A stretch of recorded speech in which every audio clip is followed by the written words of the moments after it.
Magandang araw po, welcome po sa aking channel, Log9 TV. Patalasasan po, meron po ba kayong mga properties na napapabayaan or non-performing assets? Plan nyo yung ibenta, pero wala kayong oras pagbibenta nito. Kung ito'y pagkakatiwala nyo po sa amin, tawag lang po kayo sa aking numero, usap po tayo, gawan ko po ng video for free. Yes, libre po, wala po kayong babayaran. Tutulungan po namin kayong mabenta ang inyong property. Kami na po bala sa marketing, sa boosting or paid ads. Even sa tripping, hindi na po kayo mapapagod sa pag-entertain ng mga buyers. Kami na po bala sa lahat. Tawag lang po kayo.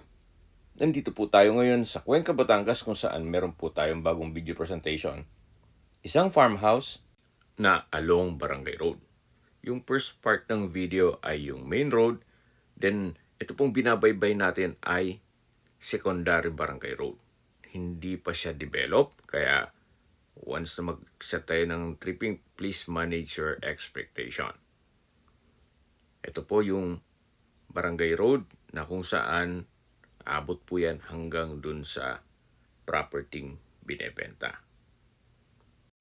Kung hanap nyo po isang bahay na tahimik ang lugar, sariwa ang hangin at malamig ang klima, ito na po yung hinahanap nyo.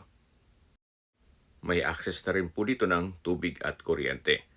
Sa internet provider naman, meron na po sa main road, magpapa-connect na lang po kayo. So nandito na po tayo sa mismong property kung saan may lot area po ito na 372 square meters. Tungkol naman sa dokumento nito, ito po ay titulado, kaya wala po kayong maging problema sa documentation o sa transfer ng title. Bungalow house lang po ito, kaya pwede po ito para sa mga retirees.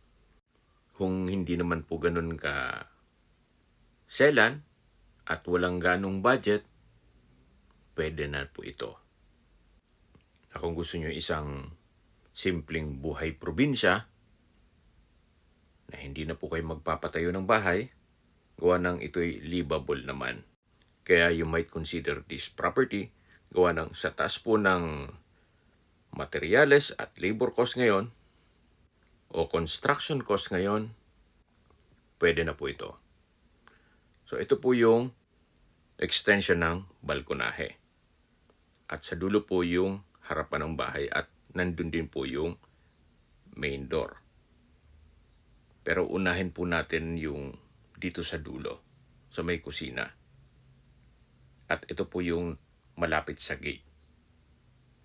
So mula po dito, may access door na papunta sa kitchen, dining area, at sa dulo po yung common toilet and bath. Meron po itong tile countertop, wall-mounted cabinet, at kitchen window. At dito naman po yung dining area at sa dulo yung common toilet and bath. Mula po dito sa kusina, then meron din pong access dito na papunta sa loob ng bahay. At ito po yung access door na kung saan dyan tayo pumasok kanina. So dito po muna tayo sa loob. Ito po yung living area o salas. At yung sa dulo naman ay yung main door. Naka-tile flooring na rin po ito. Meron pong malaking glass window. Ito pong bahay ay maayos naman ang structure. Ayos nilang mga gamit. Palitan ng pintura ng puti. Okay na po ito. Ito po yung unang kwarto kung saan malaki naman ang espasyo nito at meron pong glass window sa dulo. At labas po tayo. So balik tayo dito sa living area o salas. Well, kita naman natin na kulang sa ayos. At pag napalitan po ng kulay puti itong wall, mas magiging maaliwala siya. Ito yung pangalawang kwarto na kung saan hindi natin mapapasok yan gawa ng may mga importanteng gamit si owner. At ito po yung main door na papunta dito sa balkonahe. Ito pong balkonahe ay naka-tile flooring. At dito po sa kabilang side ay malaki naman ang espasyo. Mula po dito sa dulo, yan po, tunghay niyo po itong balkonahe at yan yung main door. At dito po sa kabilang side naman ay meron pong extension na stock room. At malaki naman po ang espasyo nito. Habang naglilibot po tayo at pinagmamasdan niyo po itong kapaligiran, pag-usapan na natin ang distance, location at travel time. Mula po sa bayan ng Cuenca kung saan kumpleto na po doon gaya ng public market, groceries, convenience store, drugstore, remittance center, banks, schools, church, at hospital. Ang distance is 2.5 kilometers at ang travel time is 8 minutes. Yan po yung lagi kong binabagit sa aking video na dapat nyo i-consider sa paghanap ng property yung meron pong malapit na hospital. Hindi ko naman po sinasabing sakitin kayo. Yan naman po ay for emergency purpose lang naman. Ito po yung likod ng bahay na pwede po kayong mag-garden dito. Back to distance, location at travel time. Mula po sa mga beach resorts sa Lemery, ang distance is 21.1 kilometers at ang travel time is 42 minutes. Mula naman po sa Lipa City, ang distance is 19.9 kilometers at ang travel time is 49 minutes.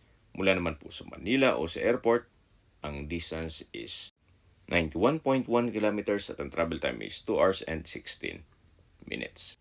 Sa mga nag-skip po ng video, summarize ko lang po, ito pong property ay nasa Cuenca, Batangas at may lot area na 372 square meters. Ito po'y titulado, buhay po ang may-ari kaya wala po kayong maging problema sa documentation o sa transfer ng title. Ito pong tipo nitong bahay ay para lang sa mga hindi ganun kaselan at walang gaanong budget pa para sa isang napakagandang rest house. Dito po sa dulo ay meron pong common toilet and bath at meron din pong dirty kitchen. Sa presyo na po tayo, binebenta po ito ni owner sa halagang 1.8 million pesos. Kung may mga katanungan po kayo, tawag lang po kayo sa aking numero. At sa mga kababayan naman natin nasa ibang bansa, meron po akong Telegram. Sa mga iPhone user naman, may message. Meron din pong Imo, Skype, Viber at WhatsApp. Same number lang po, 0917-316-3399. Sa mga nagtatanong naman po ng aming Facebook, meron po aming Facebook page na Nov9 TV at Facebook Reels Video. Meron din pong TikTok at Instagram. May ibang YouTube channel po kami na The Nov9 TV channel at Nov9 TV Listings. Sana po naibigyan yung video presentation. Paki-like and subscribe na lang po sa aking channel para ma-update din po kayo sa aking future listings.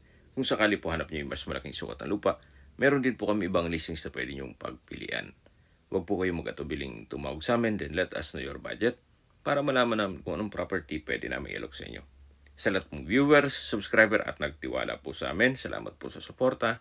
Ingat po kayo lagi at yung pamilya. Maraming salamat po.